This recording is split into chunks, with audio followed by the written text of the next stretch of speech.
What a wild weekend it was for the NFL this past Sunday. Last night, the intriguing game. Historic run continues to be interesting. Rush running for a 20-yard touchdown run in the game against the Bills. Aaron gets his career sack number 100. The Dolphins win because the Bills choke in a ass punt. The Patriots choke. Mac Jones gets injured. And Tom Brady not so clutch in the fourth quarter. It's really all this mistake. There's a lot more that happened in these games, believe it or not. Bad time management once again.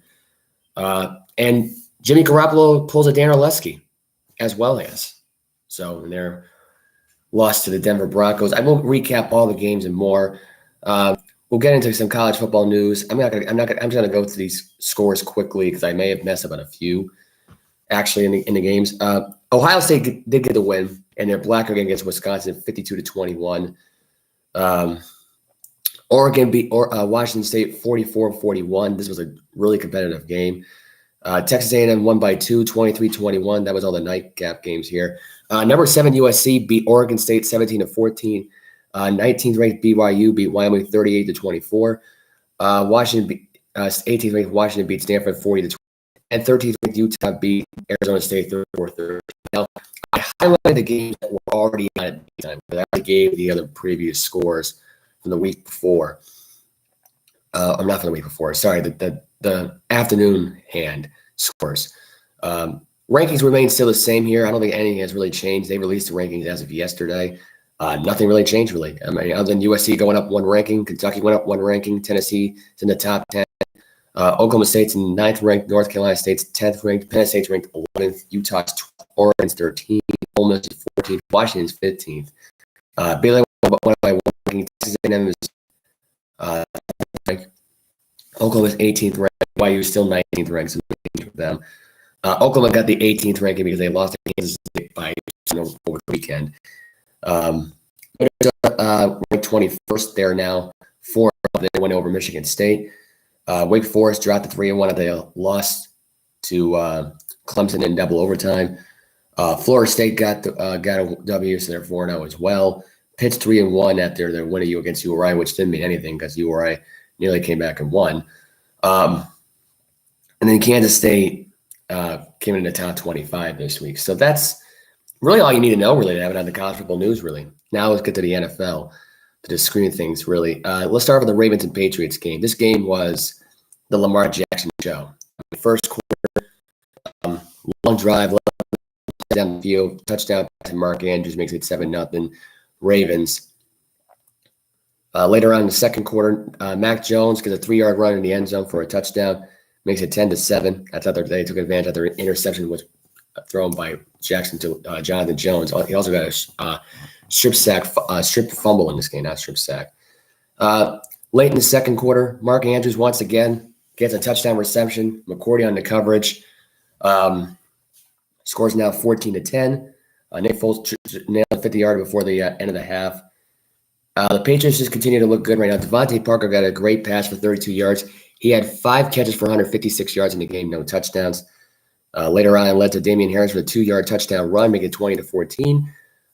Josh Allen gets a 1-yard touchdown pass from Lamar Jackson. Lamar Jackson in this game was phenomenal. He had 218 yards, throwing 4 touchdowns, 1 pick. And he also had 11 carries for 107 yards because this was later on here. Devin Duvernay gets a 4-yard passing play. Later on, 3 minutes to go at the interception, Lamar Jackson gets a 9-yard run, puts the game away. Ravens get the win 37-26. Mac Jones did throw some interceptions. He threw 3 of them on this day. 1 to Patrick Queen, 1 to Marcus Peters. I think he threw 2 to Marcus Peters, if I'm not mistaken. Actually, no, he didn't. He threw 1 to Marcus Peters, threw 1 to I think it was Elbury, I believe, and he threw 1 to Marlon Humphrey in this game as well.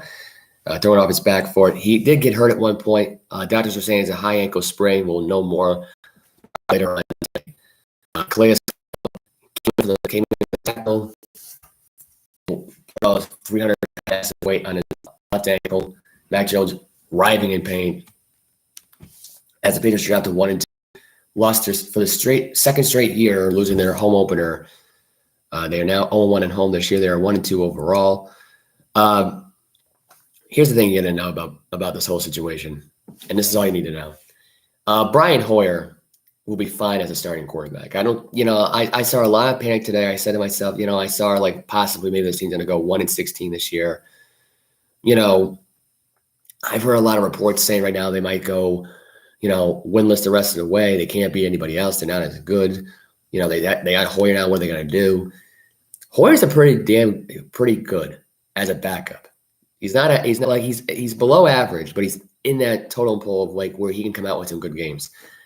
I don't see why people are giving up on the season already with Mac Jones being gone. And even if he's gone for about 6 weeks, which is what the report is supposed to be going now at this point, 4 to 6 weeks is what I've been hearing right now about Mac Jones' injury.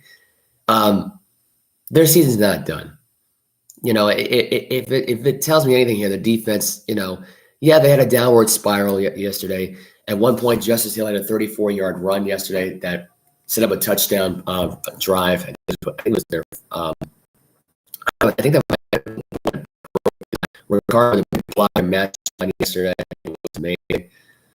I didn't win the game yet on Sunday. I picked the game, and they did. They had to do. In my opinion, the Ravens right now, they are right now top Super Bowl contenders.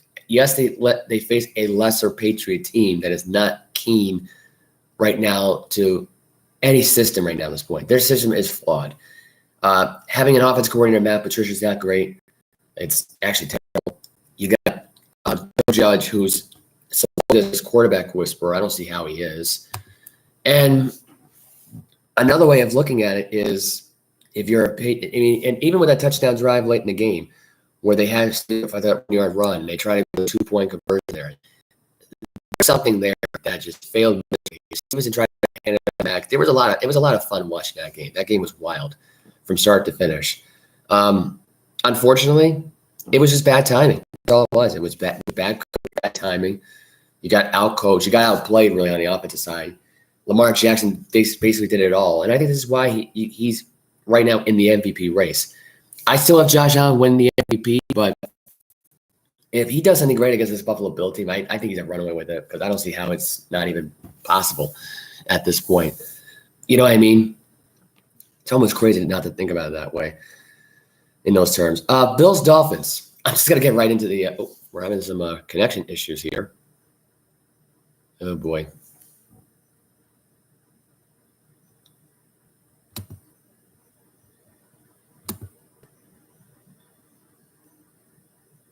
I apologize for that. I'm not sure what just happened there. I hope. Well, in case this cuts off like half the audio, which I know, I will re-say that again. Bills Dolphins. Singletary had a wide yard touchdown pass, 1-yard run. Points in the Bills tried to go for a fourth a couple times in this game. Their drive opened up with a 10-play, 75-yard drive. They fumbled deep in their own territory. That set up the touchdown run for Chase Edmonds. It was really just dumb turnovers here. One fumble possession here. They had a 14-play, 75-yard drive again that resulted in a touchdown. It took up most of the end of the first quarter, really, into the second. Allen had an 8-yard pass to Isaiah McKenzie. Dolphins drive 9 plays, 83 yards down the field. 2 had a 17-yard pass to Weddle, a 6-yard pass to Gillespie. At one point had a pass to Tyreek Hill for 11 yards. On the drive, Tyreek Hill, by the way, only had 2 catches for 33 yards in this game. He was targeted 6 times in the game.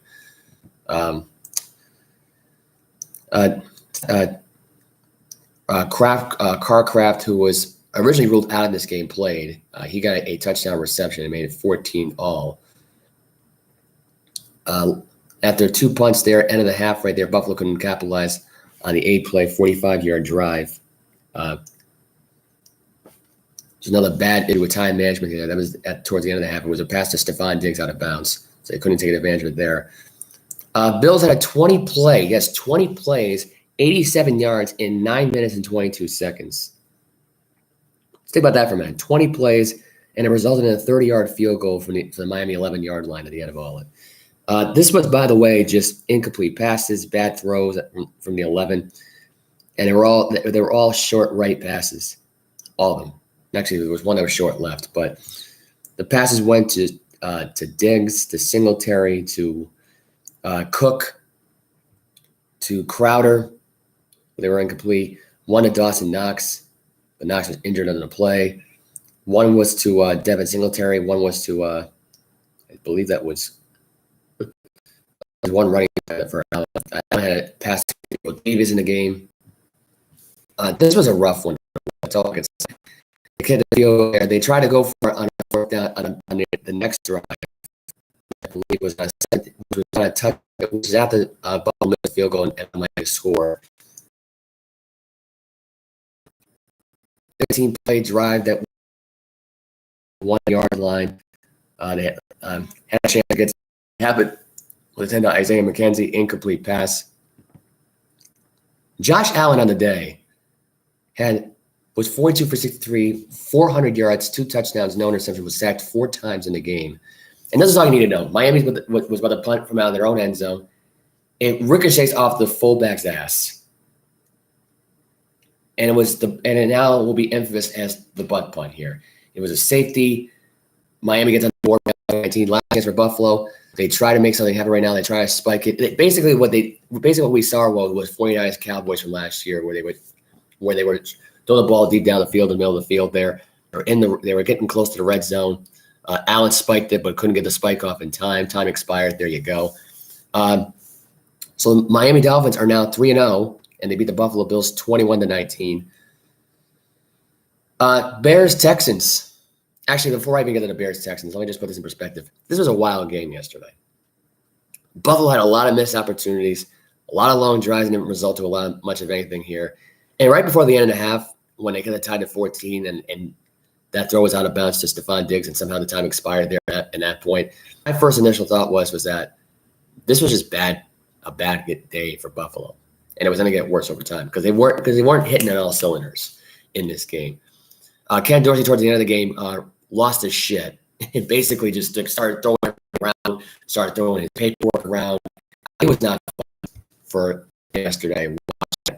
Last drive down the field. And Allen just threw the ball out of bounds. I don't know why he was throwing the ball in bounds here. It made no sense. Yesterday. Or not, Sunday for the Buffalo Bills. I don't know why I keep saying that. Anyway, Bears-Texans. This was an interesting game over the weekend. Fields, once again, 8 for 17 for throw for 2 interceptions, 106 yards. Davis Mills went 20 for 32, 245 yards, a touchdown, and 2 picks. Pierce had 20 carries for 80 yards for the Houston Texans, 1 touchdown. Kiki Herbert had 20 carries for 157 yards and 2 touchdowns on the ground. In the game overall, there was nothing stopping this guy. I mean, it was big one long run play after one long run play. And I think that and the Bears defense is solid. I mean, you talk about a tough Chicago Bear defense that really doesn't allow much of anything, really. They had one bad week against Green Bay, which is expected. They went in here against the Houston Texans, and they went in there against their former coach, and they said, "This is what you're missing here in Chicago." And it's like when he was around, their defense was solid. They were a top-ranked defense that almost won the Super Bowl against Peyton Manning. They should have never let him go. I mean, the coaches they went through afterward were just bozos that had no business coaching this team. So, I mean, I don't know. Herbert had an 11-yard run. Jordan Atkins got a 4-yard touchdown pass from Davis Mills. Damian Pierce got a 1-yard run, and part of his big performance for 80 yards in that game. Texans 14-10. After 2 field goals were now by both the Bears and the Texans at 17-13. Herbert with a 1-yard run. Faber had a 23-yard field goal. Davis Mills dropping back, throws a clutch interception for Roquan Smith. It was almost returned for a pick 6 instead of the field goal. Team to come out from 30 yards out. Game over. Time expired. Chicago Bears get the win at home, 23-20. I know the Bears are rolling. They are they're now 3 teams in North right now. They are 2-1, which is insane to think about at this point. But it's not the Detroit Lions, which a lot of people were covering for. The Vikings, it's the Packers. against the Bears. And it seems weird because, is kind of flawed. If the Bears keep up with the same defense and this might be a playoff run for the Chicago Bears, as crazy as it sounds. And they're going against a really tough, teams to come the next few weeks. So, we'll see what happens down the line here, but I don't know. I just, I don't know if I'm a believer in the Chicago Bears or not. I'm not sure if I am. The Tennessee Titans played the Las Vegas Raiders over the weekend. First quarter, Titans are already in the red zone. Jeff Swim catches a 2-yard touchdown pass from Ryan Tannehill. Team's up 7-0. Raiders are driving the ball down the field on this series here. Pass to Devontae Adams for 3 yards. Incomplete pass to Cole, penalty on Tennessee for pass interference. Carter throws to Josh Jacobs for -1 yards. It's 30-15. Derek Carr throws a deep pass down the middle, caught by Hollins for the first down for a gain of about 20. Josh Jacobs runs to the Tennessee 11 for 10 yards. Tennessee get a right guard for a run for Jacobs for 2 yards. And the Carr just had a pass to Waller for 6 yards. They're on the Tennessee 3-yard line. They could not capitalize. As Carr had an incomplete pass on 4th and 2. They had to kick a field goal, making it 7-3. Later on, Tennessee, Derrick Henry running for 2 yards. Tannehill throws it over to Henry for 13 yards. Henry again running it for 5. Tannehill throwing a deep left pass to Woods for 41 right there. Tannehill short left and short goal line for 13 yards. Derrick Henry punches it in from 1 yard out. The Titans are up 14-3 in the game. Derrick Henry on the ground was 20 carries for 85 yards and 1 touchdown in the game overall. Raiders a touchdown of their own. Carr throws a pass to Devontae Adams for 5 yards out. 14-10 is the score. Next drive, the Titans, they answer with a touchdown drive of their own as Tannehill throws to Robert Woods for 7 yards. Throws to Nick Westbrook-Ikrin for 10 yards. Derrick Henry with a 10-yard run. Tannehill throws a 21-yard pass to Robert Woods. No huddle there. 6-yard run for Derrick Henry. No huddle run again. Henry got a 1-yard run. And at that point, 24-yard that one, and except for a 1-yard touchdown pass. Titans are up 21-10. Next possessions right now for the Titans, they get the field goal down 24-10. After a Titans interception, it was set up for a touchdown. Set for a 4th down play. Raiders' next possession, kick a field goal. Still 24-10 at that point. Derek Carr goes for a 4th and goal, throws a 9-yard touchdown pass to Matt Collins. I think that was Matt Collins. Yeah, Collins trying to go. They try to go for 2. Trying to go for Matt Collins on the last play there. It was Collins anyway. Raiders lose the game 24-22. They are the only team who is 0-3 of the season. And I'm just surprised by this. I am. I mean, I had the Vegas Raiders winning this game, and I gotta say right now at this point, if there's one thing about the Las Vegas Raiders that's wrong with that team is that their chemistry is way off. I don't know why they're trying to go for 2 there with that pass play there. I mean, granted, they could have tied the game up, which is one of the reasons why. I don't know why I even said that, but to me, it's one of these scenarios where this is going to play out the way it's going to play out. It's gotten to the point now where you got to throw it in a certain situation. But if you're going to throw it for a 2-point conversion, throw it to Devontae Adams. And if not, then run it to Josh Jacobs. If you're inside the 2-yard line, Josh Jacobs is a guy who can leap in the air and dive into the end zone. There are 1 or 2 ways to do it. And Devontae has expressed his, and frustrated no end. it got to a point in this game where I'm watching this Raider team just absolutely struggle. And Tennessee almost gave the game away. So really what it came down to it, they almost gave this game away. And it's bizarre of how they almost gave this game away, but they did. They didn't try against Buffalo because they had no shot of beating them. And Henry here has yet to rush over 100 yards in 3 straight games. Granted, he's got a couple of touchdowns under his belt this year. I believe he's got 3, or no, he's got 2 this year. So there you go. 2 touchdowns this year in the first 3 games, 102 yards. It's not a good stat for Derrick Henry. Not at all. Tannehill was 19 for 27 for 264 yards, 1 touchdown, 1 pick. Didn't have a bad game.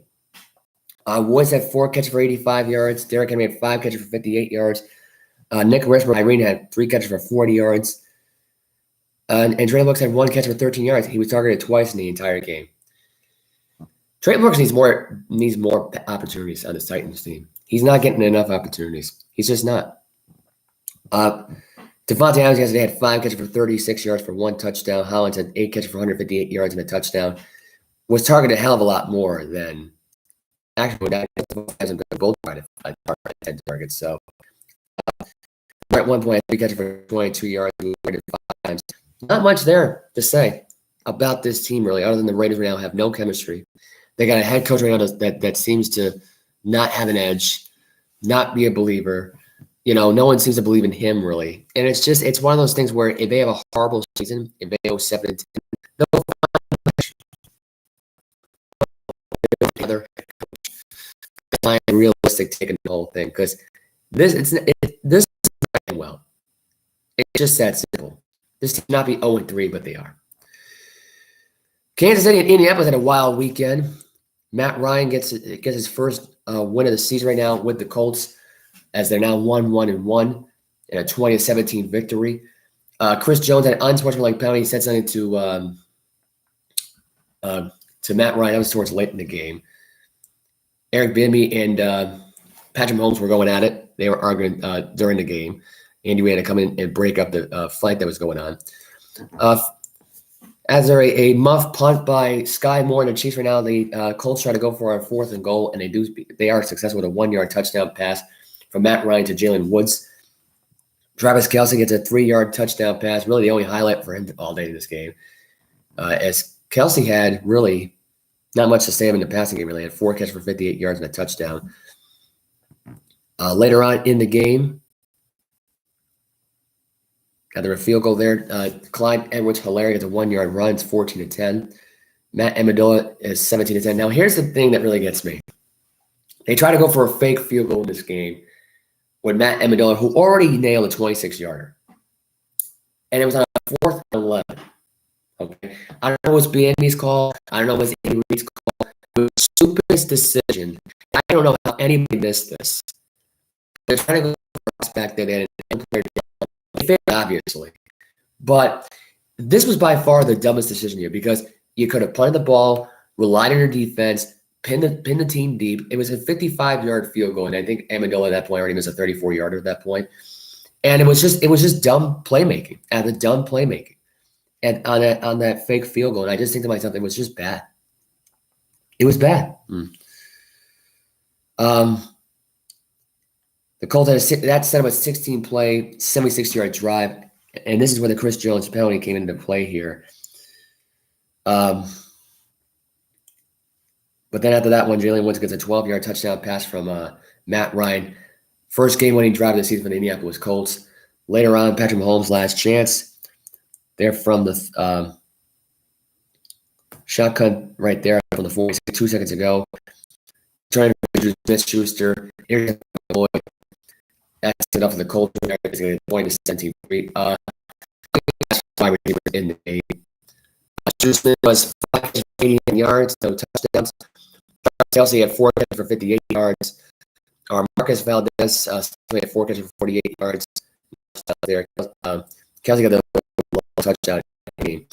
Clyde Edwards-Helaire had 5 catches for 39 yards, and the usual here.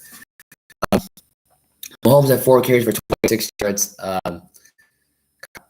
Edwards-Helaire had 1 touchdown run, but no yards. He lost a lot of yards in this game. He had 7 carries for 0 yards, 1 touchdown run. His longest run in the game was 4 yards. That was it. Patrick Mahomes was your leading rusher in the game. Mahomes overall was 20 for 35, 262 yards, 1 touchdown, 1 pick. Matt Ryan was 27 for 37, 222 yards, 2 touchdowns, no interceptions. The team overall rushed for 82 yards. It did not matter in this game, though, because it was just really all about Matt Ryan just coming clutch within the last minute here. The Colts are now 1-1-1.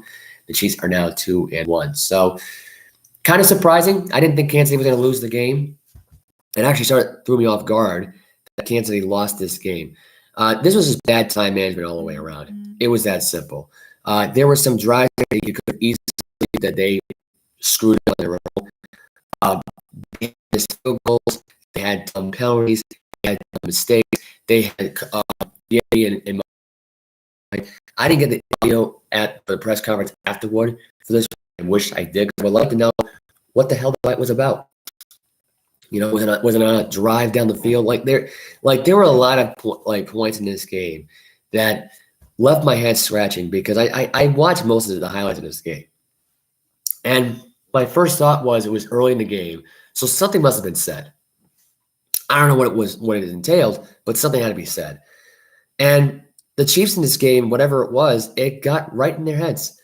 And I think this is why the Chiefs team's got a lot of flaws in it, because even though their defense is good, it's getting unusual, which it's surprising that after 8 years of being a roster, the Chiefs defense can be good.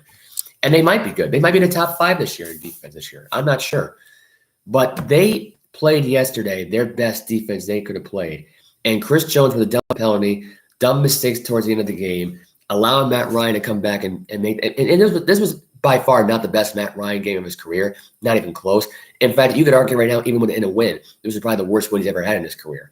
But it really didn't matter. A win's a win here in this scenario here. And I was wrong because I had Kansas City winning the game. In fact, I had Kansas City blowing this team out because I didn't really believe in Indy's defense really without Shaq Leonard. And here they are, 3 straight games without him. They're now officially 1 win, 1 loss, 1 tie. And really, if this trend continues, do they really need Shaq Leonard here? Because they just proved they just went against the one of the better teams in the AFC in Kansas City, and they beat them. Now, granted, you had bad time management by Andy Reid once again, bad play call by Harry Bailey, bad decision by Patrick Mahomes, a dumb penalty that the entire game when it's supposed to like conduct by Chris, who for whatever reason said something stupid to Matt Ryan, whatever he said. I can't even find out what he said because there's no one behind today to figure that one out. Which unfortunately is what it is. There, but the Chiefs right now are kind of flawless at this point. They got a lot of flaws in that team. To be held to 17 points and Clyde Edwards-Helaire, and people had him on his fantasy this week, you lost big time. I mean, 7 carries for 0 yards for 1 touchdown, and your longest run for 4 yards. There's no excuse for this. This Colt team basically smashed you in the face. They treated you like a pile of garbage. And at this point, if they meet up again in the playoffs, I have a funny feeling about for Kansas City. And I have a feeling that we're going to see Matt Ryan for the second time in the playoffs this time around. I don't know what it is. I mean, I just have this funny feeling now at this point these two teams will meet up. It's not going to end well because bottom line, if you had to look at it right now at this point, the Colts' strength of scheduling, it kind of favors them now at this point. They got Jacksonville out of the way, so they don't have to worry about playing them again for the rest of the season, except for when they got to play in Indianapolis. But I mean, it's just. But right now at this point, they're on cloud 9 right now because they got a chance to win and really just win out the rest of their division and prove of why they're the best team right now in their division.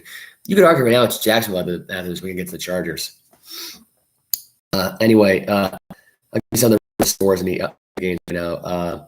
Bengals Jets. Not much else to say. Really, Bengals 26-12. Joe Burrow in the game was 20 for 36, 75 yards, 2 touchdowns, no interceptions. Joe Flacco was 20 for 52, 285 yards, 2 picks. Zach Wilson is expected to come back for week 4. Not sure. Soon.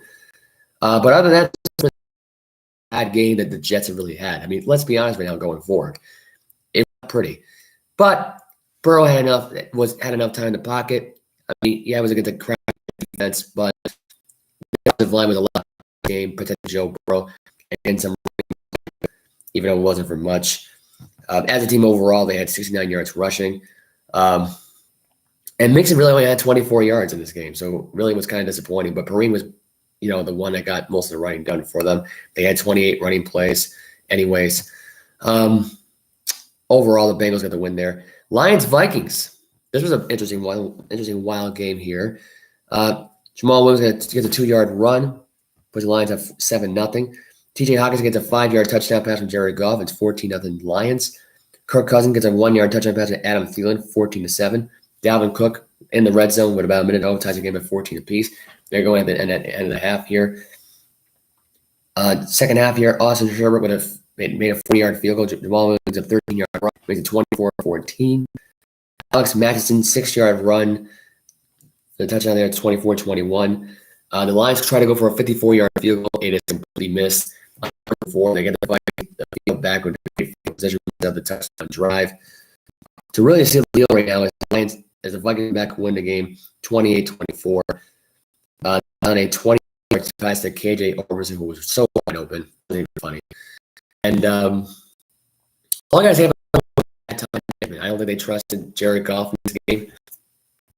It came down, and they just had no answers. Really, for in the end of that game, I think the defense was just tired. It was that simple. Jared Goff in the game was 25-41, 277 yards, 1 touchdown, 1 pick. He was not sacked at all in this game by this defense. Kirk Cousins, 24-41, 260 yards, 2 touchdowns, no interceptions there. Jared Goff had a wild Hail Mary attempt there that failed miserably there. That was forced for the interception. So that's that. And this game was all about, shockingly, Justin Jefferson, who got targeted 6 times a game, had 3 catches for 14 yards, was shut down by Okudah, the third-year man out of Ohio State. Okudah has the best defensive game. This was the best Okudah performance I've ever watched as his time as a Detroit Lion. And he just pulled Darrelle Revis out of his ass. I don't know what the heck happened with Okudah in this game. He shut down Jefferson so badly in this game. I mean, he couldn't get around him. I mean, this was probably by far the worst Justin Jefferson game that I have ever seen. And I think it's amazing that the Vikings in this game, you don't have to have Justin Jefferson have a big game to win. And people are looking at it and say, oh, it's the Detroit Lions. This is a different Lion team. I hate to say it. And the NFC North this year, getting a lot more better this year. I don't know if I'm believing in Chicago. I don't know if I'm believing in Detroit. But they're making me believe. They're making me believe. And I think, honestly, if you could do that to me, make me convinced right now that at this point that you're in the conversation, then you're in the conversation. That's all there is. Now, Minnesota, Green Bay, right now that I think are runaways for the playoffs right now at this point, because I don't see anybody else in the West. I just don't. I realize really the NFC West is weak this year. There's not one team in that conference now that I am convinced will get at this point. That's why I described earlier with Jimmy Garoppolo and how the 49ers lost, which I'll just get right to it there. The Denver Broncos won 11-10. Russell Wilson sucked in this game, was 20 for 33, 184 yards. Garoppolo was no better. Garoppolo sucked in this game. So I might get that game out of the way, because I really don't want to get into it. That game sucked. That was the worst Sunday Night Football game. It was actually worse than the Buccaneers-Cowboys. I got to be perfectly honest here. The game was boring. It was a bore fest. I actually passed out and woke up for the last draft for Russell Wilson. I said, yep, I lost that pick. And I rewatched it, and I'm like, this game was no good.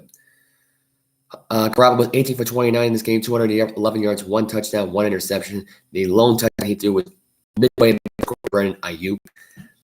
Ayuk in this game didn't do much in this game. And I don't know if it's just me at this point in the first few games, but it doesn't seem Brandon Ayuk really cares about being on this team. He just doesn't. He got his first touchdown this season. It's only week 3, I get it, but he's lost in the shuffle here with his wide receiving core. I'm sorry, but he is. He's lost in this shuffle right now. They were relying on basically 2 running backs / a wide receiver in Deebo Samuel and George Kittle. And Kittle was 4 catches for 28 yards in the game. Not bad. Not bad at this point, but I'm disappointed. This was a bad game all the way around. Garoppolo was sacked 4 times in this game. Russell was sacked 4 times in the game. It goes right back to my point of the NFC North right now. I look at the NFC North right now and I say the teams are more competitive. They're more legit. The 49ers, I don't think they're legit this year. I don't think they're a simple contender now at this point. It's tough to say. Because right now that they play the Rams, they play the Panthers, and even then, I'm not convinced. I'm not convinced they can beat more than the Panthers. They can beat the Falcons, but can they beat the I think so. I think they will. Not like this when it's 11-10, and 2 weeks before that you lost 19-10 to the Bears in a pouring rain, where they should have pulled Trey Lance even then, because they just didn't have it in the game and they just didn't want to give up on him. So, if you want my honest opinion here going forward with this 49er team, they're kind of a fraud team. That's all there is to it. I've skipped over a lot of 4 o'clock games. I apologize. I just want to get that 8 o'clock game out of the way. And I have my take right now on Ayuk later on in the thing. I'll explain later. Eagles Commanders. This was a rough one to watch for Carson Wentz. Wentz was sacked 9 times in this game. It was not pretty. I mean, this was a sack show here. That's all there is. Brandon Graham got 2.5 sacks in the game. Reddick got a sack and a half in the game. Sweat got have a sack in the game. Fletcher Cox got a sack and a half in the game. Hagro got a sack. TJ Edwards had a sack. This was a nightmare. 9 sacks in the game. They hit the quarterback 17 times. They pressured him so many times in this game. It was sad. Hurts only sacked 3 times in the game. Lost 12 yards, but it was 340 yards in the game overall. 3 touchdowns, no picks. 22 for 35 throwing. Wentz was 25 for 43, only threw for 211 yards. I can see why the Eagles defense was phenomenal in this game. This was a nightmare all across the board. Right here. 23 yards to Dallas Goedert makes it 10-0. AJ Brown first touchdown as an Eagle. Devontae had a 2-yard touchdown pass. They made it 24-0. That's all you need to know in this game. Overall for stats, Devontae Smith, first big game of the season, 8 catches for 169 yards and a touchdown. AJ Brown had 5 catches for 85 yards and a touchdown. Dallas Goedert had 3 catches for 26 yards for a touchdown. Cotera, who has, I guess this is official first game with the team. Grant Kalachkra, if I can even say that name right, I'm botching it. I'm sorry. Had 1 catch for 40 yards on 1 big play. Zach Pascal had 3 catches for 18 yards. Watkins had no catches in the game. Sanders had 1 catch for -2 and still had 1 catch for 4 yards, which means this was another tight end, right? Yep. There you go. That's all you need to know. They had one fumble of Covey. He recovered it. Hargrove recovered a fumble of his own, which I think was forced out, by Wentz. Overall, the Commanders in this game, offensively, not so great. Couldn't run the ball for crap. Antonio Gibson had 12 carries for 83 yards. McLaurin had 6 catches for 102 yards. Curtis Samuel had 7 catches for 48 yards. Dawson had 2 catches for 10 yards. This was a nightmare game for him. Could not get open against Darius Slay Jr. Once again, Darius Slay having another best defensive game here. You could argue right now, Okuda did as great yesterday in that game as well.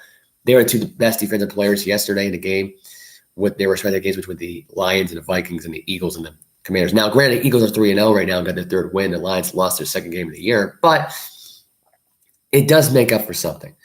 Wentz had 2 fumbles in the game. He lost 1, recovered the 2nd one. But this was a nightmare game for him. And this will be the worst game yet for him all season long. Because I look at the Commanders in this game and I say to myself, it was one bad game. It's not the end of the world. It's just one bad game. And I can tell you right now that next week against the Dallas Cowboys, which the Cowboys won Monday Night Football, by the way. They're now 2-1. I'm sorry for spoiling it, but I had to spoil it there. Yeah, I'd say next week they rebound on this. I think they're going to get Chase Young back anyways, hopefully. So unless he's out for 4 weeks, I mean, we'll see. But I think they're going to win next week. The other scores right now, Panthers Saints in this game. All you need to know about this game was Winston once again. That's all there is to need to know there. He threw for 353 yards over there, won 25 passes out of 41 throws. 1 touchdown, 2 interceptions. 12, 570 yards, touchdown. Alvin Kamara had a fumble loss in the game, 15 carries for 61 yards. Christian McCaffrey's back. That's all you need to know right now. Christian McCaffrey is back in this game. 25 carries for 108 yards. Schnault, 2 catches for 90 yards. The former Jacksonville Jaguar wide receiver got a good game yesterday for 1 touchdown. Chris Olive had a best game yesterday, 9 catches for 147 yards and no touchdowns in the game. The lone touchdown came to Marcus Callaway out of 4 yards out. That was it. Ingram got a 1-yard run. They had a fumble recovery, which was returned by the Panthers. That was a 40-yard run by Marcus Haynes Sr. They had 2 field goals. They made it 13-0. Ingram had the run. Touchdown with Callaway came late in the game. Panthers win 22-14. I was right about this pick. Mike was wrong. Mike actually had this pick wrong, which too bad he's not here to defend himself right now, which I probably should have mentioned earlier that Mike's not here. It's just me. I know it's right now by the last 41 minutes. It's just been me. But anyway, this was an interesting game. Chris McCaffrey is back. He ran against that defense. That state defense is all washed up as far as I'm concerned. And it took me to week 2 to realize that it was never going to end well for Cam Jordan, in my opinion. As far as defensive plans go, I mean, he was not good in this game. Again, not much to say about him really, other than the fact right now that he was such an afterthought in this game. And I think it's sad because, I mean, he had 4 tackles in the game. He had 1 sack, 1 tackle for a loss. That's great. And 1 quarterback, that's great. He had the 1 sack in the game. He had 2 solo tackles. But when you need 2 other people to help you out with the other 2, it's not a good performance. And especially if it's supposed to be a contender for defensive player of the year, and you're coming out with 2 bad weeks like you had, it's just bad. It's not looking good. I mean, so far this year they're 1-2 within their own division. I believe they're in last place, if I'm not mistaken here now going forward. Unless they're in 3rd place and the Falcons are just out. Yeah, which they are. They're basically tied for last. Even though everybody in that division is 1-2 anyway, which is very, very telling about that division. It really is. Overall, this was an interesting week here. I mentioned before, Cooper Kupp got his first career 20-yard run for a touchdown. I may have mentioned that in the beginning of the episode, which if I didn't, well, you can hear it again. And if I did, you'll hear it again. Cooper Kupp got his 20-yard touchdown run, his first career touchdown run for 20 yards out. Cam Akers had a 14-yard run. Matthew Stafford didn't do much in this game. 18 for 25, 249 yards. Kyler Murray had 314 yards passing the ball 58 times, 37 for 58. No turnovers for Kyler Murray, which is surprising. That was the only surprising thing coming out of this game. There was no turnovers by him. Or he had 1 fumble, but he didn't lose it, so there was no turnovers there really in the game. He got sacked twice in the game. Stafford got sacked once in this game. Not much to say about Cooper Kupp in this game. He was completely shut down. 4 catches for 44 yards, no touchdowns for him. Cam Akers had the 1 touchdown run. Cooper Kupp had the 1 carry for 20 yards on a wide receiver sweep. That was really about it. Really, what it really came down to, it was just Kyler Murray running it in the end zone. I think, or really it was just all field goals in this game. There was not really much of running right now. But for a quarterback to throw the ball 58 times for 314 yards and he only produced 12 points, that's not good. That's not good at all. And I think the play call in this game was conservative throughout. And I'm just trying to figure out why we conservative against this team. And Aaron Donald yesterday was a beast yesterday in this game. He was wonderful in this game. Played great. 6 tackles in the game in total. 1 sack, 2 for tackles for a loss, 1 quarterback hit. Guys, 100 career sack yesterday. Wagner did a hell of a lot better. Had 9 total tackles in the game, 6 tackles on his own. It really came down to the fact right now that as long as Donald has his big games, and as long as Wagner does good, the Rams defense is fine. This was the first game that I could say that Wagner and Donald together were actually great in this game. This was the first best game they've had all season because so far their first 2 games have been met. They have not been good. Falcons beat the Seahawks over the weekend 27-23, and the Jaguars beat the Chargers 38-10. This was an out-of-nowhere game. The only highlight, I'm not going to highlight Marcus Mariota and Geno Smith game. The only thing you need to know about it is that the Seahawks gave it away. They were up by 3. They gave it away to Drake London for a 14-yard touchdown pass from Marcus Mariota in 35 seconds. Last heat for Geno Smith throws an interception. That game's over. That's all I really need to know. And Smith in this game was actually pretty good. 320 yards for Geno Smith, 2 touchdowns, 1 pick. And that pick came the last pick in the game. Disley had an 18-yard touchdown pass. DK Metcalf got an 18-yard touchdown pass from Smith. I mean, Geno was actually good in this game. And what really blew it was their defense. That's really all it really comes down to. I'm not putting the blame on Geno Smith here in this game. It's not time to pull him. There's really no need to pull him. Other than that, that's all you need to know about this game, really. And the Jacksonville Jaguars and the Chargers, all you need to know here is that Herbert's hurt, but he was able to play through it. This was a runaway game. 3 touchdown throws by Trevor Lawrence, no interceptions. 8 for 39, 262 yards there. Jacksonville just ran away with this game. It wasn't even close. Zay Jones had a 14-yard reception from Trevor Lawrence. James Robinson had a 50-yard run for the Jaguars. Christian Kirk had a 4-yard touchdown reception, and Marvin Jones Jr. had an 11-yard reception from Trevor Lawrence. And this game was already over. The Chargers got exposed defensively. Their season's not done yet, though. I think this was just one bad flaw in their defense. But Brandon Staley had a horrible game plan against Jacksonville. I don't know what the hell happened in this game, but Herbert playing that game hurt. There were a lot of mistakes by the Chargers overall offensively in this game. Just a lot of bad drives, a lot of mistakes. And I just think realistically it was tough to watch. Herbert got strip sack, fumbled in this game. Was really just not a good game from overall. He had 2 turnovers overall. Just not a great day for Herbert, even though he nearly threw for 300 yards. But it produced to really just 10 points, and that's embarrassing at home against a Jaguar team that. But Doug Peterson has completely changed the whole of that team. I can't figure out how he has a secret to his coaching with Steve. That's all you know right now. Cowboys Giants last game in NFL, and that's pretty much it. I will get in my hot stuff like that in just a second.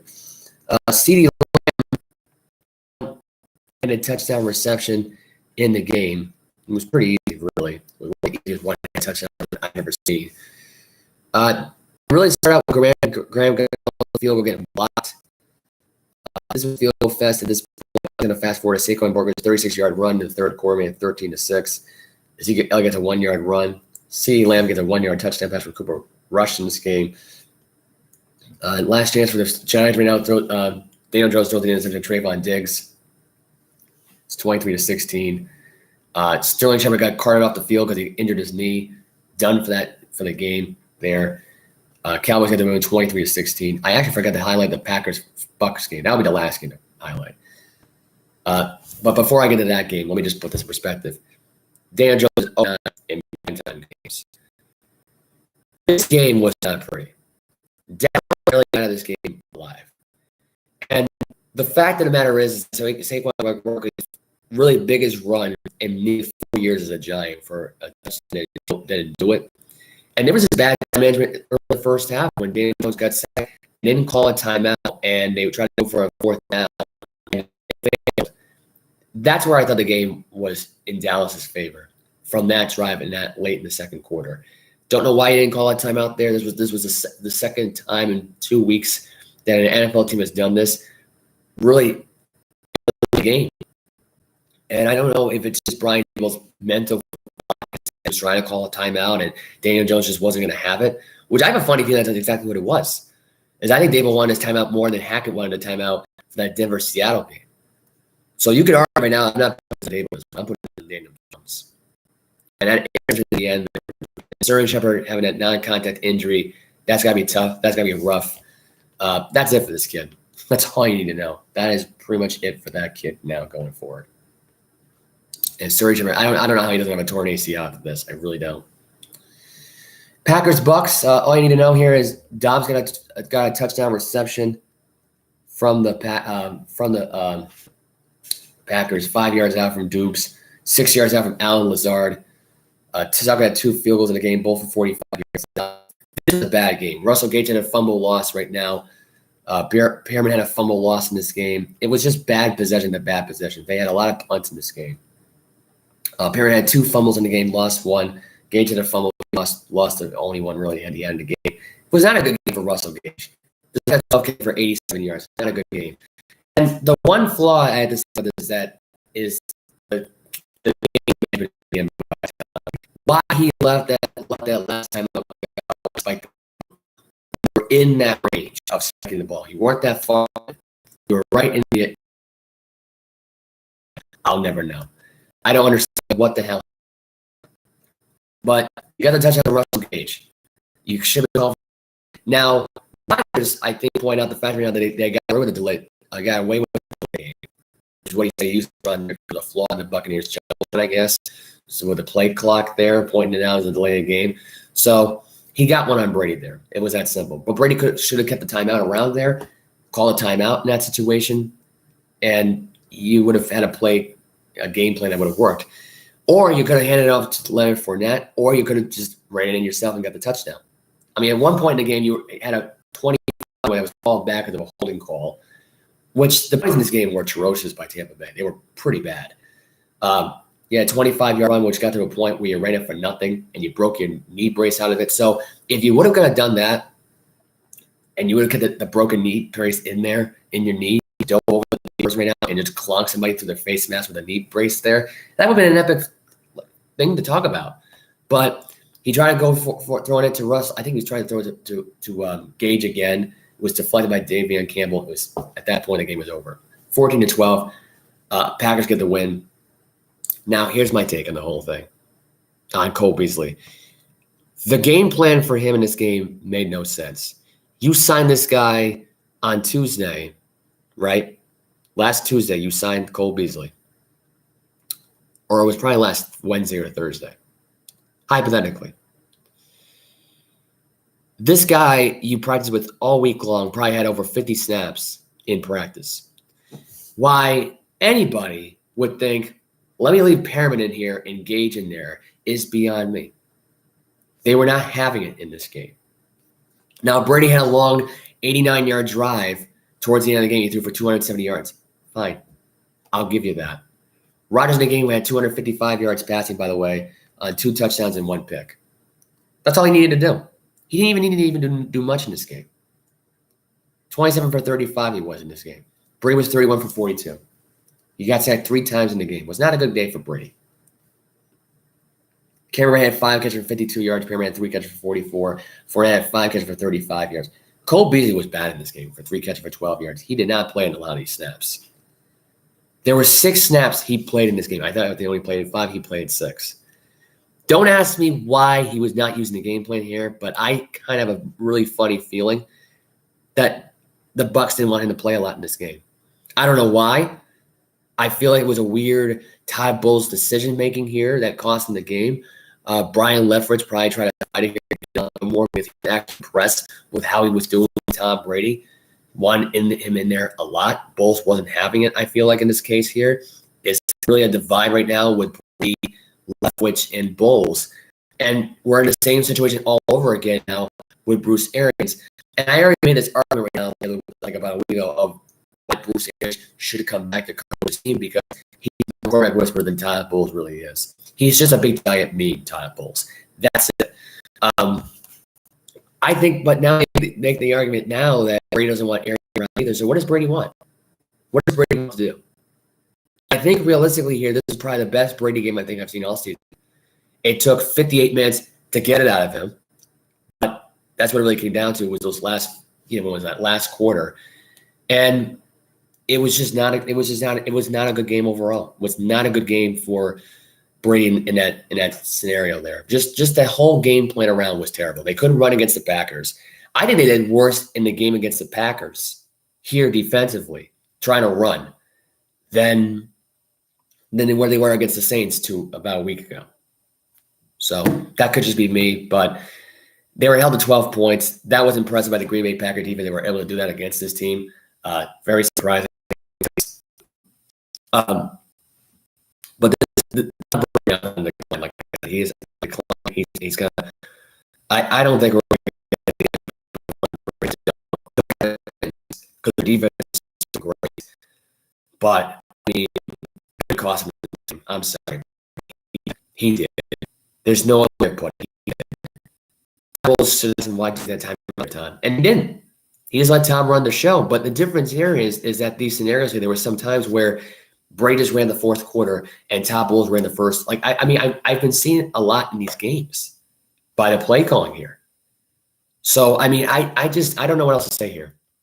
And for Mac Jones, He threw the 3 interceptions the other day, not really motivational, just trying to force his point and reading his progressions. His reads were terrible in the game against the Ravens yesterday. They just were. They were completely garbage. It wasn't even, sorry, Sunday, Tuesday. It was really pathetic just watching how this game played out for him. And I think realistically, Mac Jones, and I looked this up right now, he's the worst quarterback in the entire quarterback. He's last in the quarterback. He got 2 touchdowns this year and 5 interceptions. He's the worst quarterback in the league.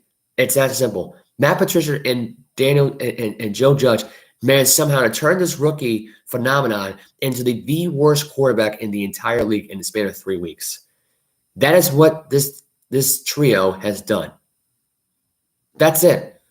Because Mac Jones is better than this. It's pathetic at this point that this kid played like this badly. Every week he's throwing an interception or he's had a fumble loss. Every week he's had a turnover. Mac Jones played like Ryan Leaf did back in '98, throwing 3 or 4 interceptions. His progressions were great on certain plays for Devontae Parker, but after a while, it was just like he just threw away opportunities, trying to force it out there, trying to do too much. There was points where I looked at it and I'm thinking to myself, why do you make that throw? Why do you make that throw? Why do you overthrow this guy? There were so many bad throws from Mac Jones in this game, and it just left me shaking my head. And now the guy's out with an ankle injury. Now, I don't know if that was a way to compensate for the fact right now that that's why they lost the game, but it came late in the fourth quarter. It came after your 3rd interception to Marcus Peters. Kyle Hamilton punched the ball out with Aguilar there towards the end there as well. I forgot to mention that one. Patriots had 4 turnovers in this game. This was a bad game for the Patriots. And now people are panicking that it's Brian Hoyer now. Really? He was great during the preseason right now. He's got Tyquan Thornton, who's got great communication with. And look, at this point, he's out for 8 weeks, which means I don't know what Brian Hoyer's going to throw to at this point. If Kendrick Bourne's still in the doghouse at this point, he might still be. I don't even know. Although he did play a lot in the game. He actually did a lot more in this game than people thought he would. But he's not done in this game. He wasn't that bad. But, if you read my Facebook stuff, you know who my duds are. You know who my stars were in the game. It was Wise Jr., Jonathan Jones, and Devontae Parker. They were money yesterday. They were money. If they didn't up them their trade value at least at some point, if the Patriots are this bad, I don't know what else to say. I mean, this was a great job by those 3 individuals overall. They were great. They were great in the game. Now, on my Brandon Ayuk, because I was thinking about this last night. I think Brandon Ayuk is 49. He's such an afterthought. It's pathetic. He's not a good Jimmy. He's and I think Ayuk should be traded. This guy's in his 3rd year of his rookie deal. A lot of people are going to say to me right now that that's probably a bad idea to trade this guy. But look, let's be fair here for a minute. He's been in the league now for 3 years. He's been the least known. He's only had 2 big games in his career. One against the Philadelphia Eagles back in 2020 during their home opener, which they lost, by the way, that year. And last year against the Cincinnati Bengals in overtime with a game-winning touchdown. And he had a big game in that game as well.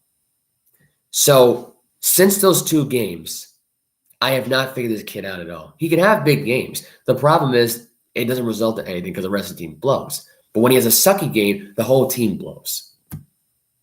Everything is ass backwards when it comes to this 49 team. Deebo Samuel this year has yet to have a big game. Ayuk has yet to have a big game. George Kittle in his return played like crap in this game. Couldn't do anything. Jimmy G is not a good quarterback. I'm sorry. He got given back the job again because Trey Lance is out for the year. Done. Finito.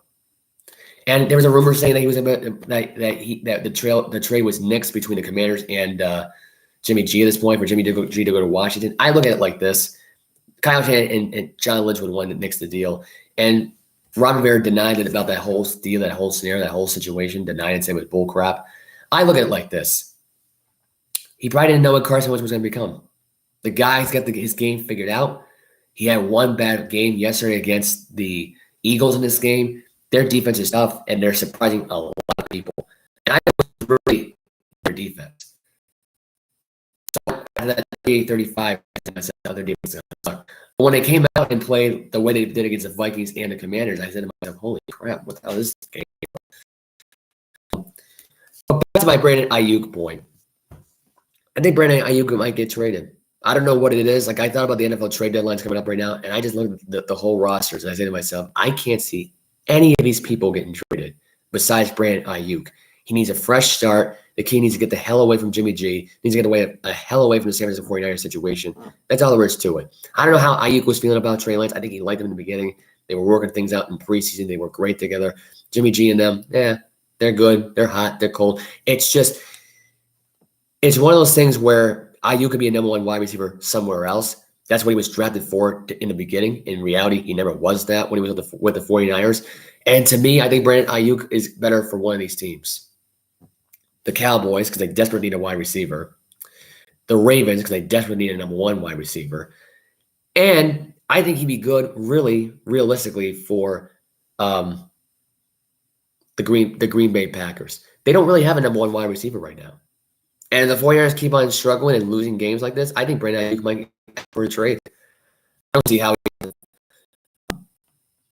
I looked at his stats last night. He had one touchdown going into this game, which was yesterday against the Broncos. Yesterday, the night against the Broncos. I keep saying yesterday. I don't know why. But at the end of the day, it's one of these scenarios where you know that Ayuk should be traded from this team and going somewhere else where he's successful. I think the Green Bay Packers would be another successful team, but I don't think he's pitching in the green yellow. I really can't. Sorry, I'm just being honest. Can't picture it. But the Ravens could use him a hell of a lot more because they're a tough team. That's all I got to say. They're a tough team. They got some great wide receivers in there. They're just Chief-esque, really. But the difference is the Chiefs got better wide receiver core and a better quarterback. But with this completes their whole team. I think it does. I think Brandon Ayuk should be traded to the Baltimore Ravens.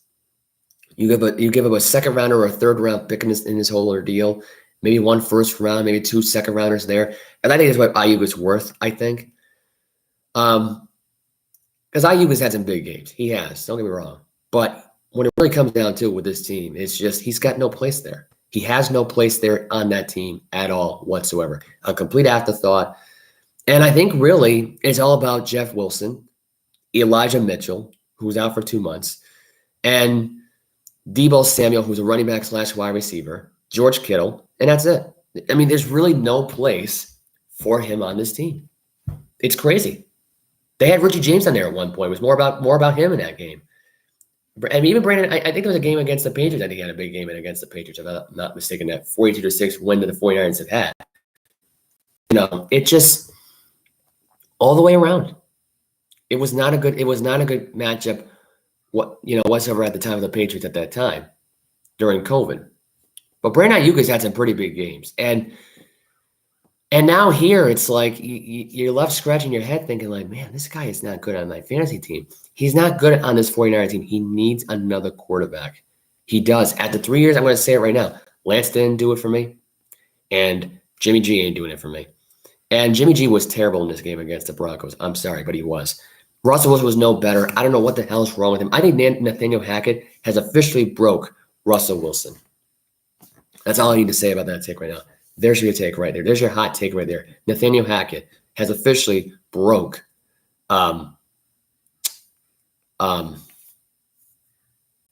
I lost my thought now. Nathaniel Hackett broke Russell Wilson. I don't know why I had a brain fart there, but I did. So that's on me. But that was a pretty bad game. That was a pretty bad performance, pretty bad way to go out overall. Just it was bad. It's not a good weekend for Ayuk and the 49ers. And I gotta tell you right now, these next few games for the 49ers, it goes as follows here. I'll take the next few games right now.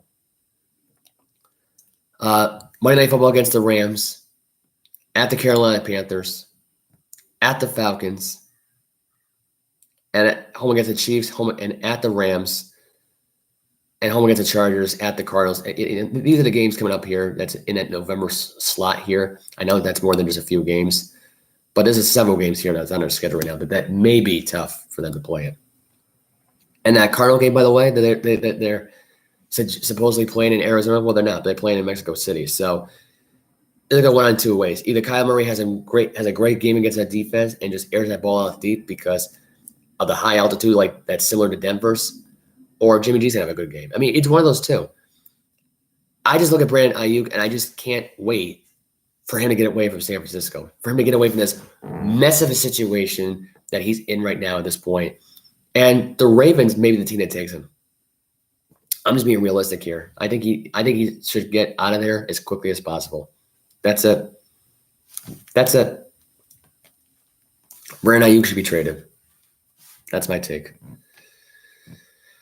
So enough football talk there. Let's move on to the Red Sox, who lost again last night. They were eliminated from playoff contention over the weekend against the Yankees in a 2-0 shutout at the point rain they had to call it.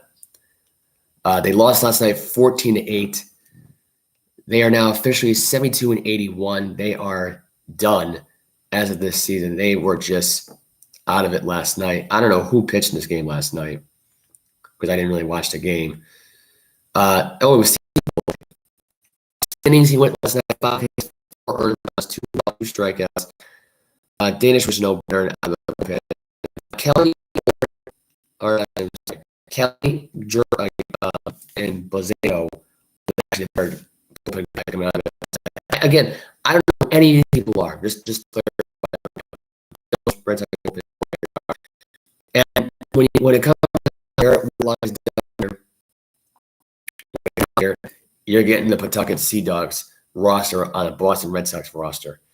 And I'm going to tell you right now, this may be me talking here, but for the next 3 games, they're not winning any of these games. They're not winning in Toronto. They're not winning in home against Tampa Bay. Their season's done. Okay, they're going to go on a 9-game losing streak now. Actually, at this point, when did their streak begin? Their streak began against the Reds, right? So let's see. That's 1, 2, 3, 4, 5, 6 losses already within the last 6 games. 7, 8, 9 against the Orioles because they have a 4-game series with the Orioles. At Toronto in this series here, they have a 3-game set, and I think it's a 4-game set against Tampa Bay. I'm not really 100% sure on that one. Oh, no, it's just 3 games. Okay. So they will now lose officially 15 straight games by the end of the season. This Red Sox team is complete garbage. That's all I got to say. I don't see how anybody could look at that and say that this was a great Red Sox, team this season. They were going to take off this year. Chaim Bloom killed this team. Alex Cora killed this team. Now we're going to expect this all over again next season. Now it'll be diverse leading because they're not sticking around with this. Season in Boston, they're not sticking around for a long extensions. They're not going to do it. The team ain't going to go anywhere. And they're not players. I mean, I look at it like this. It's not that they're asking more money. I think Bogut just wants out. He knows where this team's direction is going. They're not going to win. So I think realistically, you can argue right now that their season's done. Their season's dead in the water. And I think realistically right now, you got no one to blame but John Henry, who should have sold this team, fired Chaim Bloom to start the season now, and got rid of Alex Cora midway through the season. And now you're going to keep these guys around? For what? What did he do? They did absolutely nothing. You can't tell me that this is a way to keep your guys around. This is like keeping around freaking what was the guy's name? They got rid of Bobby Valentine with no problem. I mean, why can't they get rid of Alex Cora? I'm just trying to figure it out. Why they can't get rid of this guy? Why they can't get rid of Chaim Bloom? I just can't figure out why they keep him around. And right now, they're not going to win another game. I'm sorry, they're not. They're not. This was pathetic last night. Yankees lost 3-2 last night to Blue Jays in 10 innings. The Braves shut out the Nationals 8-0. The Pirates beat the Reds last night 8-3. That's all you really need to know last night. And you look at the standings right now, the Yankees, I believe, clinch a playoff berth. As far as the division goes, the Dodgers clinched the best record in the league, and they clinched their division. They clinched home advantage with 106 wins with 47. Right now, the Braves are battling for their division. Right now, the Mets are 97-57. The Braves are 96-58. They're only a game back. Everyone's basically eliminated from playoff attention in the National League Central. The Cubs, the Reds, the Pirates, The Diamondbacks and the Rockies are eliminated. The Giants could be eliminated this week. Who knows there? Everyone's eliminated from the AL West pretty much, except for the Mariners. The Mariners are still alive at 83-69. The Rays and the Blue Jays are still alive. Seattle right now would have to go to Tampa Bay and play a 3-game series there and then play Toronto later on if they want to win the series. Other than that, that's it. That's all I really need to know for baseball. The Celtics news on Ime continues as Ime right now at this point. The Stars did know about the whole situation, about the whole affair. It was with Kathleen Nemo, was it Tiernan, I think her name was, or whatever her last name was. But she was a Celtics VP/planning coordinator. So I guess some of the Stars knew about it. There was a rumor going around saying that the Stars were not surprised. They knew this was happening, but I guess they were all shocked and confused. And Joe Mazzulla, who I guess apparently has a past of his own, but he was able to settle those situations. He had domestic abuse. I think he had a DUI charge in West Virginia back in 2008. Not really 100% accurate on that one. But other than that, not good. Not good for the Celtic situation right now at this point. Kendrick Perkins went on a record saying right now that this may not be the last time. This may be the last time for him. It may not be the last time for him. He doesn't believe that it's going to be the last time. I don't believe it's going to be the last time for Ime Udoka either. I really don't. I think realistically, you could argue right now, if we're going to really be honest here about this whole thing, it's not looking good. Okay, it's not looking good at all at this point. But Ime Udoka, I guess, did know about this situation. Or some of the players did know about the situation. They were shocked and caught off guard. They were shocked and caught off guard about the suspension because they didn't think there would be a long season at that point. They didn't know about the affair, so I got that wrong. And according to Adrian Wojnarowski, who was the ESPN for the NBA, it's not going to be quote unquote in front of me. And this Wi-Fi has been terrible all morning. I thought I was going to lose connection on the show here earlier. Now I'm going to be able to get the connection here for the thing. This is not going to be a death knell for him, post quote. It's not going to be. Look, it's one mistake at this point. A season suspension, I think, is a little much, I think, but I guess you can argue as a VP, that kind of thing. So I guess that's why it makes sense here. A lot of people were saying right now they kind of snitched on the situation at this point. My initial take was going to be when the snitch happened was Jaylen Brown was probably the one who snitched because he probably wanted out of Boston anyway. So, and Udoka really wasn't looking at him anyway. And he let Marcus Smart lead the team, which probably. But to be Marcus a long tender Boston something on the entire team. So that's my take. Brown was probably the one who snitched. And let's not say at this point was probably just right now to get Udoka out of the way, so people would start focusing back on Jaylen Brown because Brad Stevens did see something in Jaylen Brown when he drafted him. That's to be fair. With Ainge and them together, they saw something in him, and it got to a point now where it's like Udoka was going to replace him. There's more popularity around Udoka in that situation, and Jason Tatum and Marcus Smart. And Brown's an afterthought that I think Brown might have snitched. Now I could be wrong about the whole scenario there, but some of the Stars knew about it. Maybe Marcus Smart was not happy about it. Maybe Marcus Smart didn't like the fact that Brown and Tatum were starting to become the new focus at this point because of Udoka. Udoka had more of a relationship with Brown and Tatum than he had with Smart. And maybe that's what the whole thing was. Maybe it was pure jealousy. I don't know. It's just all speculation from my end, from my conspiracy theory thing here. I'm not sure this whole thing. I don't believe conspiracy theories. But wow, this may came into play here. So that's really about it with that. Floyd Mayweather Jr., I might as well bring this one up, and I'll get right back to the NBA and stuff like that. Right into football stuff in a second. But Floyd Mayweather Jr., this is a throwback segment here, 25 years ago, went straight into the pros following a run at the 1996 Olympic Games in Atlanta that ended in a bronze. Mayweather defeated Apakata, I guess, via second-round knockout. So this was 25 years ago in 97. So he was calling himself Pretty Boy Floyd Mayweather Jr. at the time. I don't think they call him a pretty boy now. I don't believe in boxing. I haven't heard that nickname in a while. So who knows there? Says he won't fight Manny Pacquiao, but he will fight Deji, the YouTube star, according to a Bleacher Report. The reason he explains his retirement here, he said, quote unquote, here, this is what he officially had said. I think, like, he didn't want to retire. The sport retired me, I guess, is what he had said about his retirement at that point. My opinion here on this is that I think Manny Pacquiao at this point is healthy. And maybe he wants to fight. Maybe he should stay away from the boxing ring. I don't know. Because Pacquiao, ever since that Floyd Mayweather fight, hasn't been right. So, maybe he's asking too much right now at this point. And Floyd Mayweather Jr., realistically, and Manny Pacquiao one more time, the fans don't want to see it. No offense. I don't want to see it. It's a fight now at this point. It's pointless. They're both old. They're both past their prime. That's it. That's why Floyd Mayweather Jr. only got an exhibition out of Logan Paul and won't fight Jake Paul for real. And if he were to get in the octagon, the guy's career would be over. His face would be all surgery. I'm sorry, no Floyd Mayweather fan, but I'm being realistic. Now, if Floyd Mayweather was in the 90s in the UFC, then I think it would be different. But I don't know. I just can't see it being realistic. According to an article on ESPN, Kyrie Irving gave a $100 million deal to be unvaccinated. No shit, he gave a $100 million to be unvaccinated at this point. But he got himself vaccinated and started playing again because he thought the whole thing was stupid. But here's my whole thing about Kyrie Irving because I don't even want to bother reading the article.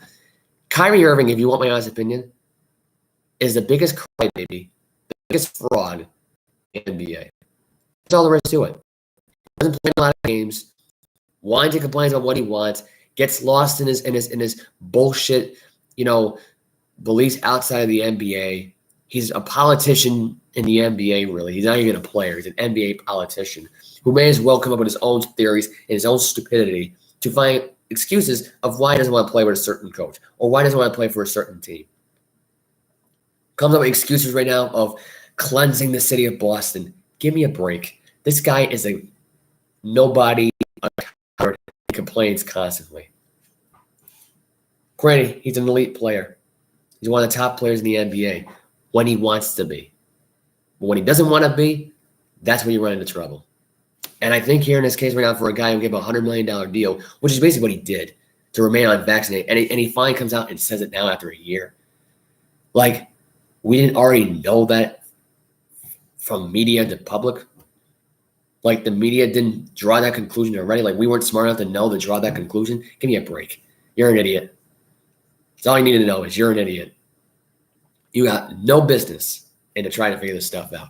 None whatsoever. Kevin Durant explained why he made this. He's just right now because he was all discombobulated with James Harden and Kyrie Irving. Irving being gone and Harden being traded kind of ruined that, and the whole thing of Ben Simmons quitting on the Brooklyn Nets was bad. So that's why he made the trade request to begin with. But here's my theory on the whole Kevin, and this is not quote unquote, by the way, of what he had said, but that was one of the reasons behind it. Yes, he stated it. That was in the article. In my opinion here, Kevin Durant wanted an excuse to get out of this. The owner got in his head and said, listen, I need you on this team because this is Kyrie and Ben Simmons, and neither one of them want to play at 90% of the time. In reality, be honest about the here. It's just, I don't know. Like, to me, it's one thing where I'm not really a convinced person at this point that Durant really wanted to get traded in the first place because they would have pulled the trigger. They had deals ready to go in Boston. They had deals ready to go in Phoenix. They had deals ready to go in Miami. Even one of these teams, now kill the deal with this whole racism with Phoenix to begin with. Who knows why he didn't want to go there?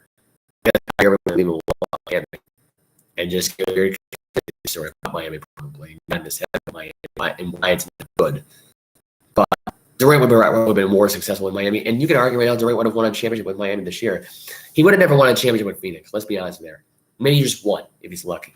But realistically, against the Warriors and how hot they've been, not against that team. He would never won against the Phoenix Suns. Would never happen. Sorry, just being honest. The Celtics, they would have won a championship this year. But I guess we'll never know now. But if you want my honest opinion, I think he was butthurt by the fact right now that Kyrie Irving didn't play and James Harden was slacking off. And he was playing with them, but it was a matter of Kyrie Irving not playing. It was a matter of Harden not playing, getting his rest time. They wanted to rest together. They wanted to play together. That's how Durant felt. And he felt that was never going to happen with his team. So that's why he got the trade request. But I think the owner got in his ear and said, listen, you don't have to listen to Steve Nash. You don't even have to listen to me on this team. Listen to yourself. You're the commander. You're the leader of this team. You're the face of this franchise. That's it. Now, that might rub Kyrie the wrong way, but realistically, Kyrie Irving does not deserve to be the face of this team. I'm sorry. That's just the way I feel. He does not deserve to be the face of this team. So, whatever. Durant's stuck in Brooklyn. That's all you need to know. That's the reason why he left, that he basically had left the team at that point. Let's see. Robert Williams expected to miss 8 to 12 weeks after knee surgery now at this point. So he went through the arthroscopic surgery at this point, and now will be missing 12 weeks of action, which is just now going to be 12. So the season was to start right now. It's 4 weeks right now from November. So it's from October 18th to November 18th is 4. December 18th is 8 weeks. He really wouldn't realistically be back until the first game, ironically, against the Golden State Warriors. If that's the timetable at this point, did they put Robert Williams at 12 and come back and Golden State Warriors? This may turn around the entire season. This may be one of those starts the Celtics have. They start slow and they start building players back up again. And then Robert Williams returns right now and turns their whole season around here and makes them an NBA Finals caliber team again. I expect this now. This would not surprise me if this were to be the case now going forward. I kind of hope it happens. I kind of hope that's the story. I kind of hope we have a season ending story where this time around only, instead of us choking against the Warriors, we actually beat the Warriors in the NBA Finals. I want the NBA Finals rematch. I do. I'm just being honest. I do. That's how I feel. We'll get some more quick stories and stuff like that. Then we'll just wrap it up here. Don Mattingly Jr., the manager for the Marlins, resigned. So he is done managing the Miami Marlins. Does not want any part of this team at all whatsoever. It's unfortunate. It is what it is. He was not happy in Miami anyway, so it doesn't really matter. NASCAR legend Jimmy Johnson announcing his retirement from full-time racing, so he's not going to do the IndyCar racing anymore. He retired from NASCAR, I believe, back in 2020. So he officially retired from NASCAR at that point, but not really retired from racing. But now he's completely done with racing. Charlie Woods shoots a 68 best round ever as a 13-year-old in that record there. That was good for him. And really, finally, the NFL Pro Bowl is going to be replaced with flag football. They're going to have skills competitions week long as part of the new Pro Bowl games, and they will have flag football instead because the two-hand touch thing just isn't realistic.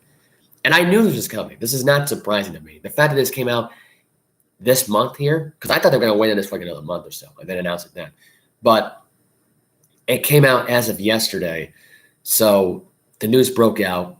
It's not that surprising. The NFL Pro Bowl has been completely meaningless now since 2013.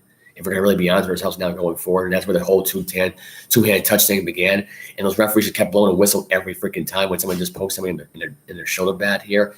It just, I don't know if they just didn't want to be hurt, or they didn't care, or the referee's not paying out to referee these games because they don't mean jack crap. They don't. They don't mean anything. Sorry, they don't mean anything at all. It's sad. The last Pro Bowl is the most pathetic one of them all, and you want to end up having on the whole thing. Some dude up a guy with it. And Dunbar lost his career over it. And he wasn't even in the Pro Bowl that weekend. He just happened to be there in Las Vegas with Alvin Kamara in a club. That's it. And Mac Jones did the gritty in his Pro Bowl. Had fun with it. That's the last image you're going to think of at this point. So that's it. That's the end. Hurricane Ian is in Tampa Bay this week. The Miami Dolphins facility is used for practice. Let me get into the games of what's going to happen this weekend, so we can get these out of the way. Here are the games that are coming up this weekend right now. Week 4 will start off Thursday night with the Dolphins at the Bengals. Two will be a game time decision of whether or not he will play in this game. I'd be surprised if he didn't play in this game. I'd be really surprised. Saints are in London this weekend. Coverage begins at 8:30 in the morning. Game starts at 9:30 on the NFL Network. Browns, Falcons around at 1 o'clock. Commanders, Cowboys, Seahawks, Lions, Tennessee Titans at the Indianapolis Colts, Chicago Bears at the Giants, the Jacksonville Jaguars at the Philadelphia Eagles. The New York Jets are at the Pittsburgh Steelers. Buffalo Bills are at the Baltimore Ravens. Chargers are at the Texans. Cardinals are at the Panthers. The Broncos are at the Raiders. The Patriots are at the Packers. And the Tampa Bay Buccaneers are home against Kansas City Chiefs. And the Rams and 49ers play on Monday Night Football in Santa Clara. This could be Brandon Ayuk's last game in Santa Clara. It could be. I don't know when the trade deadline is going to be at exactly and when it's going to begin and when it's going to start. But like I said, I think Ayuk is a perfect trade at this point during the trade deadline. I think there's other players that should be traded as well from the trade deadline coming up here. They really just have no place on their teams. I think Ayuk is one of those players. He's one of those main players at this point that should be traded. I don't see how he's not traded after this. And I think, honestly, if we're going to really be honest with ourselves now going forward, if the Panthers continue to suck and Chris McCaffrey is awesome here, McCaffrey, his contract might be an issue because they got back because he's been injury prone for most of the time, which is another mistake by Panthers and David Tepper. But McCaffrey could be on the move. He could be up in his trade value if he keeps playing the way he's playing. Maybe it's the last year of his contract, and maybe that's why he's doing what he's doing. But I think realistically, Chris McCaffrey wants out of Carolina. I don't see how he doesn't. This team sucks. They don't do much of anything on this team. Yes, they've been successful. Yes, they've won some games, or they only won one game so far. And McCaffrey was probably pretty much the sole reason for it. I'm not going to say Baker Mayfield was the sole reason for it. It was that defense and Chris McCaffrey. That's it. If Chris McCaffrey goes, realistically, ends up going here, and this doesn't surprise me, I wouldn't be surprised if either don't have AK down, which Hill you can argue can go and be successful in Carolina. He could be. He could go in Carolina. Justice Hill means nothing enough. That's it. He's not really a number one starting running back in this team. I only J.K. Dobbins is a number one starting running back on this team. Really, you just don't have much of anything on this team. If you have Ayuk and McCaffrey on this team, it actually makes the passing attack a hell of a lot better for Lamar Jackson. It does. It helps out with the running game. Ayuk's kind of good in running wide receiver sweeps in these games. He's good in these scenarios. I think McCaffrey would be good for Baltimore. I think he would be. Now, is Justice Hill and J.K. Dobbins going to stick around here for that team? Probably. I wouldn't say you trade away J.K. Dobbins, but Hill, maybe you could. Maybe you keep Hill around. You trade somebody else in the ordeal. I don't know. But I look at this and I say to myself, I mean, it's just me pointing out the obvious here. But the Ravens are in need right now of some wide receivers and another running back here to complete the whole scenario here. They need a number one running back, which is basically Lamar Jackson. And they need a number one wide receiver, which is I think Brandon Ayuk on this team. And I think Ayuk would be a perfect fit for the Ravens system. I think he'd be a perfect fit for Lamar Jackson. And we'll see. But I just think realistically the Ravens would be a perfect addition to having Ayuk and McCaffrey around. As far as defense goes, I mean, their defense is solid. I think they're still horrible in the passing game. I mean, allowing 323 yards against Mac Jones is not a good thing. So, yeah. But Bills-Ravens will probably be the biggest game of the week. I really don't. I'm at this game right now. One of the things that are down, either Buffalo's defense is so solid that they figure out a way, because they're going to get Pryor back, I think. Pryor will be back on Sunday. He's not done for the year. So they're going to get Xavier Rhodes to sign with the team. He knows this Raven team pretty well. In fact, I'm pretty sure he played with them at one point. So I'm just saying. I mean, it may work out in Buffalo's favor here. Mike will be here on Saturday, I think, where there'll be an early recording for the show because I have a surprise birthday party to go to on Saturday. It is from, I'm not going to spoil it here who it is for, obviously, because that'd be a dumb move on my part to do it on this podcast, but I will be at a surprise birthday party. That's all I need to know. I'm not going to give away who it is. So that's that. I will be here on Saturday. You can follow me on my social media. You can follow Mike on his social media. I've mentioned it before. It's too long of a list to go through here. and I got to run. So have a good day, guys. Hey, guys.